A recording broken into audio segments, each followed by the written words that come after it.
Some jobs take you to places you can't quite believe exist. Today I'm standing inside one of them. It's not a factory in the way you might imagine, with sterile walls and predictable machinery humming along.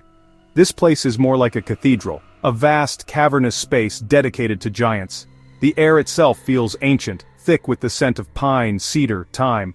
Sunlight streams through high, dusty windows, illuminating floating particles of sawdust that glitter like gold dust. The sheer scale is overwhelming. Cranes the size of small dinosaurs crawl along tracks high overhead, their mechanical groans echoing through the immense space.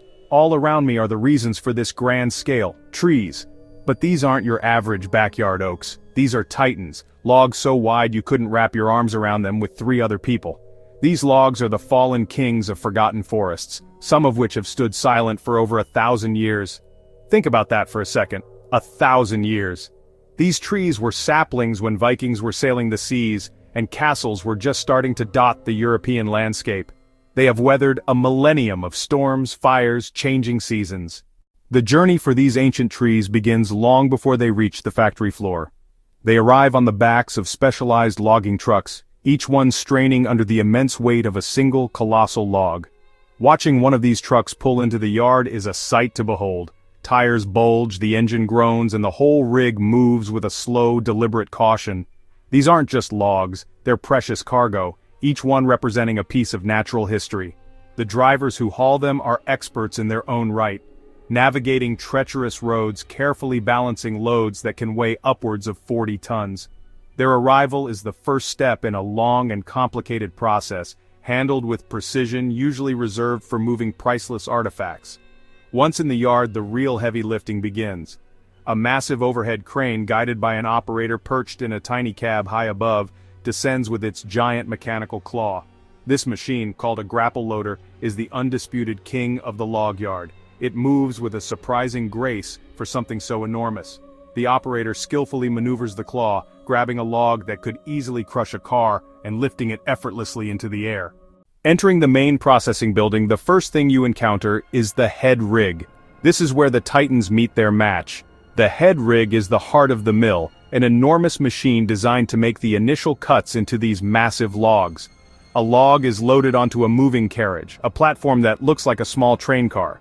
This carriage is controlled by a sawyer, a master craftsman who sits in a protected booth, his hands on an array of joysticks levers. His job is to analyze the log and decide how to make the first, most important cuts. This decision will determine the quality and value of every single board.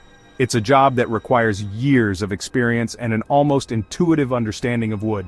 The saw itself is a terrifying and beautiful thing. It's a massive bandsaw, a continuous loop of sharpened steel that can be over 60 feet long, stretched between 2 giant wheels. When it spins up to speed, it becomes a blur, emitting a high-pitched whine that cuts through all the other noise in the mill. The sawyer, with the precision of a surgeon, guides the carriage forward, pushing the multi-ton log directly into the path of this screaming blade. The moment the saw bites into the wood is dramatic. A shower of sawdust erupts, and a deep resonant groan fills the air as the blade slices effortlessly through dense wood. This first cut, known as the opening face, is critical. It reveals the grain, it reveals the color, it reveals any hidden defects within the log. The sawyer has only a split second to read what the wood is telling him, and adjust his plan accordingly.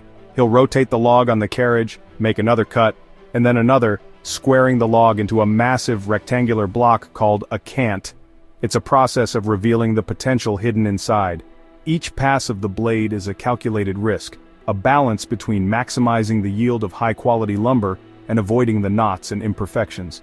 The sawyer doesn't just cut wood, he reads its history and decides its future. The danger here is palpable. A bandsaw blade moving at over 100 miles per hour is an unforgiving force. If it hits a hidden piece of metal, it can snap, whipping through the air like a razor-sharp bullwhip. That's why the sawyer is enclosed in a reinforced cabin.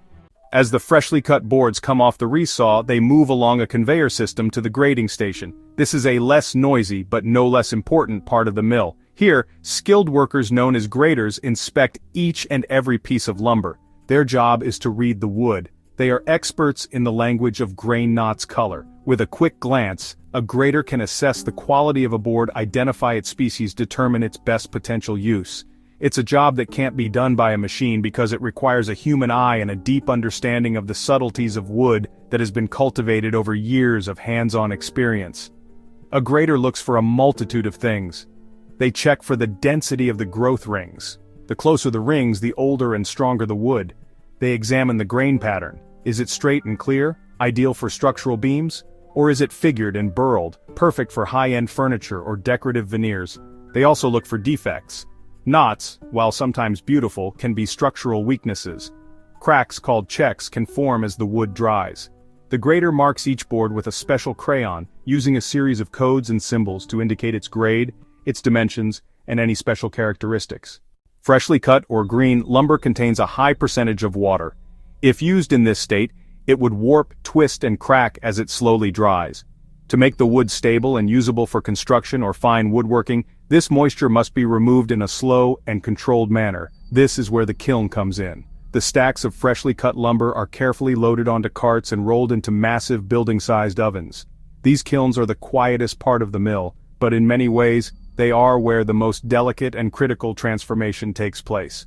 Inside the kiln, the process is a science. It's not about simply blasting the wood with heat. That would dry it too quickly, causing it to crack and become worthless.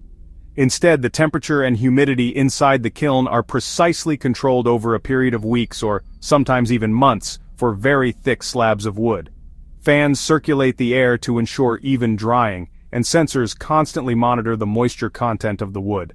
It's a slow cooking process, a gradual and gentle persuasion that coaxes the water out of the wood's cells without damaging its internal structure.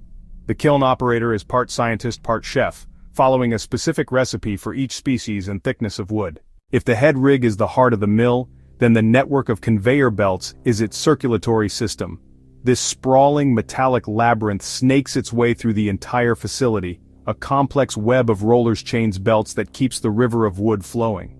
From the moment a log is debarked to the moment a finished board is stacked for shipping, it is almost always in motion, carried along by this tireless mechanical system.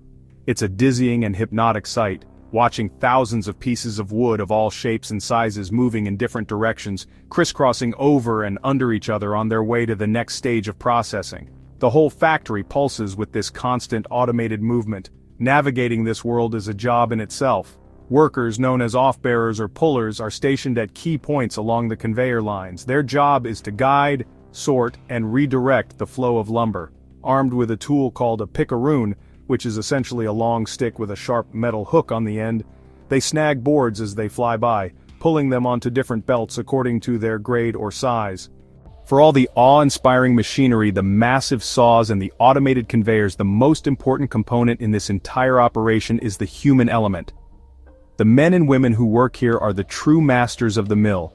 They are a special breed, not intimidated by the scale, the noise, or the danger. This isn't just a job, it's a craft often passed down through generations. This wood, which stood for 1,000 years in a silent forest, is about to find its way into our lives in 1,000 different ways.